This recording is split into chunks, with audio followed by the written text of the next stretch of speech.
এখানে একটি পূর্ণ ভবিষ্যৎবাণী দেওয়া হয়েছে, কারণ ঈশ্বরের প্রতিটি ভবিষ্যৎবাণী পূর্ণ হয়ে বলা হয়েছে। জিরেমীয় 52 অধ্যায় 4 পদ নিম্নলিখিত কথাগুলো বলেছেন।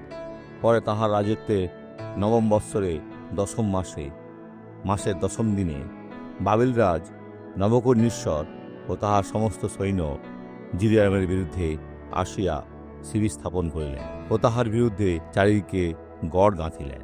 বেচারা রাজা সিদিকিও ভবিষ্যৎবাণী অনুসারে তিনি তার রাজ্য হারিয়েছিলেন। যারা ঈশ্বরের সেবা করে না তারা সব কিছু হারাবে এবং চিরকালের জন্য শয়তানের দাস হয়ে যাবে।